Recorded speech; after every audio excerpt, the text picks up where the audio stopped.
Harrie Lavreysen from the Netherlands. He's currently in a van on the way to round one of the Track Champions League. Welcome, everybody. And Harrie, we'll start with you. Of course, this has been a competition that developed your rivalry with.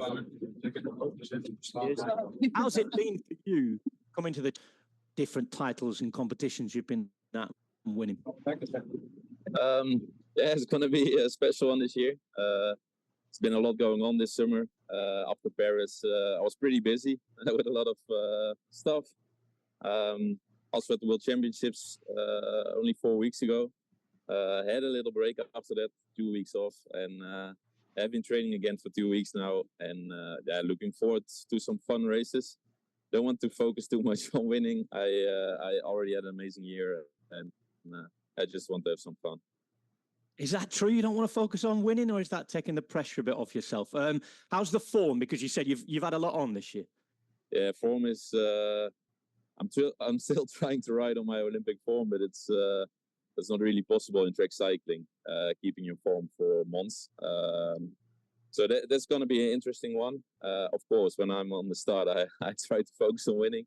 But for now, I'm feeling relaxed and already had a great year. And Matthew, let's bring you in because, of course, you've got a different T-shirt in now. You're under the clouds in Manchester instead of the sunshine in Perth. How's that little enforced break been for you after the Olympics, and how's your form? Yeah, it's been really good. I've been fortunate in a way to not have to race the Worlds, given the nationality swap. So I'm in a bit of a different boat than Harrie, where I was able to have a bit of break after the games, and then kind of just 10, 12 weeks training in, just to try and put myself in the best possible form for this. But again, like it's been an interesting couple months, relocating and trying to settle into a new environment and the stresses and challenges that come with that. So I've done everything I can, but yeah, I won't really know how much of a toll that move has had on me until I start racing. And the Champions League to you, what does it mean? Because, I mean, on the camera at least, you might just be putting a good show on the telly for us, but you seem to relish the rivalry in the competition. Yeah, it's a really good race. I mean, I've always enjoyed it every year that it's been on and every year that I've raced it. I remember when it first came to light back in 2021. Unfortunately, I couldn't race it, and it was just, yeah, it was a race that looked super cool and super interesting. And yeah, I've loved it every year that I have raced it. So yeah, it's just something a little bit different than the normal track worlds or Olympics or World Cups, things like that. So yeah, it's just another chance to kind of get some experience and race some of the best guys in the world. Fantastic. And what about Ellesse from New Zealand? She's made her way over to Paris. She's in the hotel already by the Vélodrome, standing by, waiting, refamiliarising herself with a track she knows very well. Ellesse, you were brilliant last year. Looking forward to it again this year? Yeah, very much so. I think we don't get a whole lot of opportunities to come from New Zealand and race in Europe. So this is, yeah, one that I love to take up, when it is presented to me. So, yeah, very excited for the next few weeks ahead.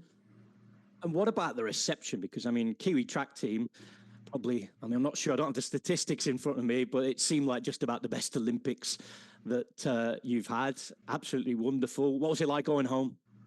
Yeah, it was really special. It was the best Olympics for Cycling New Zealand ever, the best Olympics for our New Zealand Olympic team as a whole as well. And so to be a part of that was really special. And I think, yeah, we are such a small country, and so going home is really special in that, there's lots of people congratulating, but one thing that's the most favourite for me is, I guess, the impact that you have on the young Kiwis in New Zealand. And so I've had a few people, like a little girl named her Teddy after me, which was really cute, and then another family named a pet lamb after me. So I love the creativity that's out there in New Zealand. So very fun.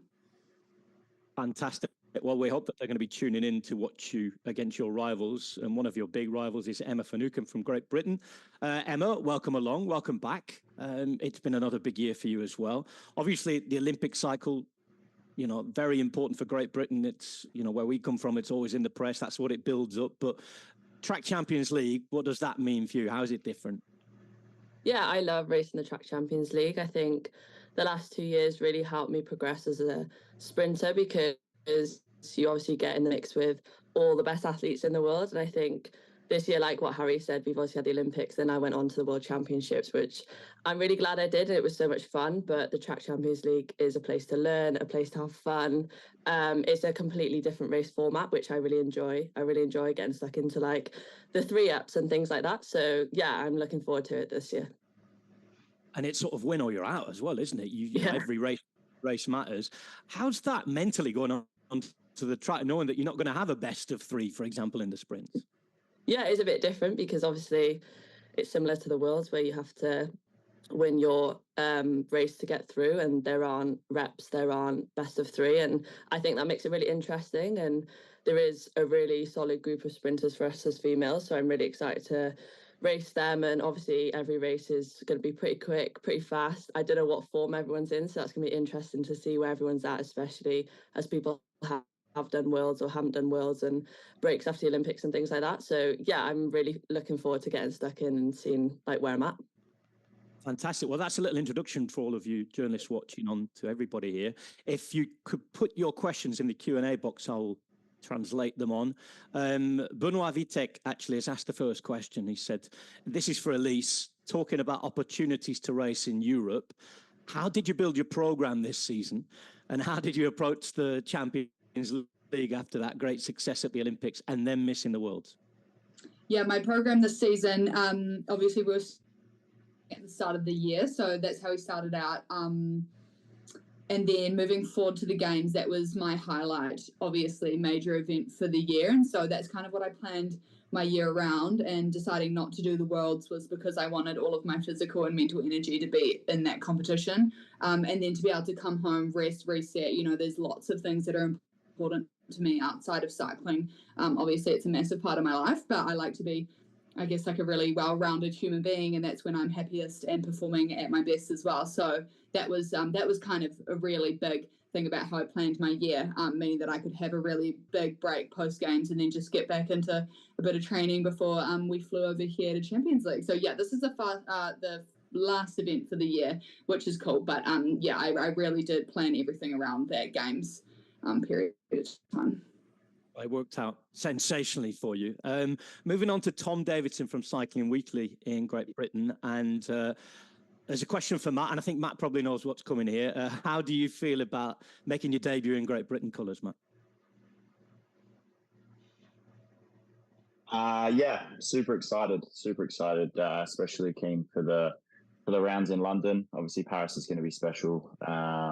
Just being the first one, but London's really where it's going to feel quite amazing. I think every time I race there, like at commies or previous rounds of Track Champions League, I've always had the most home support in the crowd than any other competition in the world. So this year, having the whole crowd behind me is going to feel super special. And yeah, just super looking forward to it. It's going to be a bit of a pinch myself moment, how long that I've wanted this for, and that it's actually happening. So I've just got to be careful and make sure that I really soak it in, because yeah, it will only happen once, racing for the first time in front of a home crowd. So yeah, really looking forward to it. Well, you already had a pretty special reception in the past there. So I'm looking forward to hearing that noise when you get onto the track in London. I think we'll stay with you, Matt, because we've got another question from Benoit for you, if I can find it. Just put it in the chat. What do you expect from those rivals from Australia? And can you tell us something about the talent of Tate Ryan? Yeah, I mean, we know that Lee's really strong. He showed that at the games with his first big appearance in the individual sprint. And again, I think backed that up quite well at Worlds. Tom seems to be a little bit off the mark recently. So not really sure how he's prepped for this. Could have found a little bit more form possibly. Tate will be interesting. I think he had a good junior Worlds. Obviously, that track's at 1,000 meters of altitude. So times and things like that aren't super relevant to what you see at more common tracks at sea level. So it'd be interesting to see what he can do. I mean, it's been a few months since junior Worlds, so he might have made another step forward. But I think for Tate, it's going to just be a really big learning experience, and I think it'll be good for him if he knows that coming in. I think that'll be the best thing for him, is not expecting too much and just trying to trying to learn as much as possible and kind of grab onto the opportunity with both hands, and not expect too much of himself. Let's go to the Harrie next, because Paul Paquet from France. Is it something different for you around in it? Must be good. Definitely. It's already going to be the 4th season this year where I'm competing, and in the beginning of the year in January at the European Championships in Apeldoorn, crowded. It was an amazing atmosphere. After that, I worked together with the organization to bring the Track Champions League home, and I'm really happy it worked out. So I'm really looking forward to that race in front of the home crowd. It's going to be the first time for the Champions League, and I like to show the Dutch people what track cycling can be, and what we can do, and I think it's going to be an amazing event. Well, I can't see any more questions for the minute. While we wait for any more questions, I'm going to run through the schedule, because it's a time I think that we should tell you. We've got round 1 coming up this weekend in Saint-Quentin-en-Yvelines in France, just outside Paris. Then the 2 rounds that Harrie was talking about there in Apeldoorn in Netherlands. There'll be Friday and Saturday nights on weekend 2. The 3rd and final weekend will be in London. It's sort of become a bit of a tradition now, the double header in East London at the Olympic Park to finish things off. So 5 nights, 5 rounds in total. When you're promoting it, remember that the broadcast times are different for every night, so please double check your schedules. I think this weekend, if I'm not mistaken, is either 5 or 6 p.m. So double check that, and that is the first round this Saturday evening. So, Emile from France, this one is for Harrie. Does Matt's move to Great Britain change anything for you, except the colour of the jersey? Oh, of course. I think he's going to be a more fierce opponent now. I'm going to meet him also at the European Championships now, so definitely. I think it's an interesting move, a smart move. I think most of the track races are based in Europe, also like the Track Champions League. And I think it's interesting, and I wonder how he will fit in the GB team sprint, but I definitely think they will improve a lot in the coming years. So I think it's a good move and interesting, and I think we will race a lot more together. Where in the past year we only meet each other at the Olympics for a good race. So that's going to be interesting. I should say and add to that as a fan that it's going to be great to see that rivalry continue to develop and become more fierce. As you say, you're going to be taking on each other another time a year now in the European Championships as well. So that's going to be fantastic for all of us to watch. Now, Benoit again asks another question. And this is, I'm going to leave this out for all of you. Hand up and first to answer. Unmute and first to answer, I think. How intense and specific is the format of the Champions League, and how close to your limits does it push you? Volunteers. Shall I answer it first? Oh, go for it. I think in the beginning, the first season, the Champions League was pretty hard. We also started with Keirin first, sprint after, but I think last year they improved it by always doing the sprint heats first and then afterwards the Keirin. It is a hard evening, but it is doable. I think only the big difference is, like, if you made it to the sprint final, there's only 2 riders riding the sprint final. They have gonna be the hardest evening, because really quickly after that they needed to perform in the Keirin again, where all the riders are fresh and ready. But I think it's interesting, and also with Apeldoorn with the double header as well. It is doable, but you need to focus on your recovery.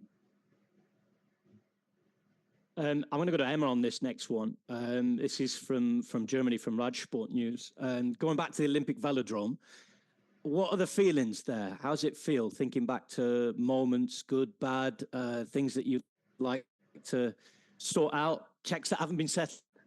Yeah, I'm really excited to go back. Obviously, it's going to be a bit different in terms of the rings aren't going to be on the track, and track centre might feel a bit different, and the crowd as well. Hopefully it'll be a big crowd, but I'm really excited to go back. Different style of racing. Obviously, preparations have been completely different, but the memories are still there, and it'll be nice. We're taking the whole team sprint, so Sophie and Katie coming as well, so that'll be nice to go back there with them where we won, and it brings back a lot of memories, and I'm just excited to race there again. And one more for you. This comes from Paul, and it's about Matthew. What's he added to the team? What's it like having him as a teammate this year? Yeah, it's really good having him as a teammate. Obviously, I've never trained with him before, but he adds a lot to the team. He's really hardworking. He brings quite like a fun energy to the track, which I love. And it's been really nice just getting to know him more and seeing more of him, which is really special. And yeah, when the boys come back from their break, I think it'll be really good to see how he is with the men's team sprint, but he'll fit in great. And yeah, it's just been really good to have him as part of our team now. And Ellesse, obviously, it was such a special one for you going back to the Olympics. That question that I was asked from Germany a minute, I think it's one for you. How's it gonna feel going back onto those boards? It's pretty funny. I just went down to the track before, just have a little look around, and I think it feels like everything is a crazy dream. I think like being back here so soon after the games. So that's really interesting. And then racing on the track will just be a whole nother level of crazy, which is exciting. So yeah, I'm looking forward to this first round. It would be awesome to crack into it. This is from Tom Davison for you, Matt. And I saw this on Instagram actually yesterday. You were busy looking at wheels and what have you and equipment at Hope HQ. How was the visit? Yes, so sick. Like the place is unreal. It's so much bigger than I thought it was going to be. Like they say they make everything in-house, and you kind of think you know what that means until you see what making everything in-house actually is. Like the amount of equipment and special machinery that they have there to punch out brake calipers or rotors or just literally anything. It just blew my mind. Like the carbon department is actually just like a couple little rooms off to the side. The main shebang there is the mountain bike stuff and the cyclocross stuff. So yeah, it just blew my mind. It was so sick, and it was so cool to meet the people behind the project. Like I remember when the Hope video got dropped mid 2020. I watched it about 20 times. Like it just blew my mind how cool that frame was and the wheels and all that sort of stuff. So to be in those rooms in that video that I watched was just super surreal and just, yeah, a super cool experience. Fantastic. Now, this is one to all of you from Nick Christian, who's in London. By the way, I think you put a second one. I want to answer that one, Nick. The main question, given the rapid fire league racing format in the Track Champions League, how important is it for sprinters to achieve performance consistency and sort of getting into a rhythm and a groove to get wins on the board?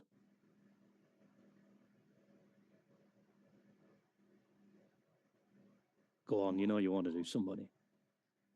I can take it. Oh, you got it. I just missed the last part of that question, but I think I know what you were asking. Consistency across the league is super important. Like I think when you're working in such small margins, and that's something that I learnt last year was, you know, every little piece of time on the track matters. And so, yeah, I guess for us, it's really about just pushing to the line and making sure every race is, I guess, raced to our absolute best. Fantastic. And moving on, this is from Eastbourne. What's this like as a shop window for track cycling? Because we're, you know, in this sport, we're constantly inward looking, aren't we? You know, how can we sell our sport? How can we get more eyes on it? Any of you four like to comment on how you think this sells the sport? I think it's really exciting way to, I guess, showcase track cycling, track sprinting specifically, a little bit biased, but I think, yeah, it's such an awesome and exciting adrenaline-filled sport. And so to be showcasing in a way that really highlights that with, you know, the whole show around what we do is perfect. And I know that lots of people love watching that all over the world, in New Zealand for sure. I know Europe's massive on it. So it's cool to just have a bit of a format where we can kind of showcase what we're all about. And I think that really aligns with sort of like the show element of UCI Track Champions League. This is for Matthew, for Paul again in France. It says it seems we have a lot of competition and contenders in good shape this year. Yakov Lev, Nicholas Paul's back, Quintero, etc. Is the level this year going to be higher? Yeah, I think so. I mean, I thought this the first year, though, that I raced it. So the second year of Champs League, I remember looking at the start list and thinking, oh, this is going to be really tough and really hard. And Harrie and I found ourselves in the final every single time. So, yeah, I kind of learned from that first year to obviously not underestimate people, but also just to keep backing myself. So, but yeah, you're right. I think given the form that people were on at the World Championship, those people are also here racing. I think it's only really the Japanese team that aren't showing. Other than that, it's pretty much everyone full guns blazing. And obviously like I said earlier, Lee from Australia is stepping up now in the individual ranks. So it's another name to contend with. So yeah, I think it's going to be really tough, as it should be, as it is every year. I mean, you don't want it to be easy. You want to learn as much as you possibly can for the races that really matter next year. So yeah, it'll be tough. And I can see one more question out there from Paul. I'm going to throw this to Harrie. A new keyring rule, one more lap, 6 laps. Does that change anything compared to the last few years? Of course, in the Champions League. Yeah, in the past few years was 5 laps. I don't really know. I think I like 6 laps, what we're used to on World Championships, on Olympics, on every race. 2 laps was possible, but I think that the idea of the 3 laps behind the journey is that it brings us to speed on an easy way. And I think 3 laps are a bit better for that. And I think it builds up the tension, but also in the first few laps, you think a lot about the tactics. And I think giving that 1 extra lap give some rest to the riders. I think it's better with 6, but it doesn't gonna change a lot for the racing. We've got the keyring queen as well, but I'm going to ask her something different here. This is from Thomas in France. So for you, Ellesse, who's going to be the biggest threat in the Sprint League this year? The return, perhaps, of the past champion Mathilde Gros, maybe one of those? Yeah, I think it's hard, and I don't think that we can really pick one. I think, as some of the other girls and guys have said, we have such a strong field and we have no idea what's going to happen out there on the track. And so I think the way that I always like to think about racing mentally is, bringing my A game and my best. And, who knows what that means in comparison to everyone else. But if we can control what we can control personally, then we will see. Very good. Same question finally to you, Emma. Who else are we looking at apart from you 2 stars at this year's Sprint League? Yeah, similarly to Ellesse, but I think based off Wales, obviously the Dutch are really strong. We have the whole NZ women's team sprint, which is quite fun. We obviously have my GB teammates. It's quite a strong field, to be fair. Obviously, Mathilde's there as well. And I think it'll be interesting to see where everyone's at, considering we've all had different journeys into it. So I'm excited to see how we race. Obviously the first round is really important because then it seeds you onto the next one, and I've been caught out sometimes in terms of if you don't start very well, it can be quite hard for you, but I'm excited to get stuck in, see where we're all at, and yeah, I think it'll be really close competition. Excellent. Well, I'd like to thank all of the 4 athletes for attending. I can't wait to see them on the track. I hope you'll join us on the telly or in person if you're coming to Paris as well at the weekend. Thanks for joining us, and we'll be back next week, I guess, with the leader's jersey and what have you. So good luck, everybody. Goodbye.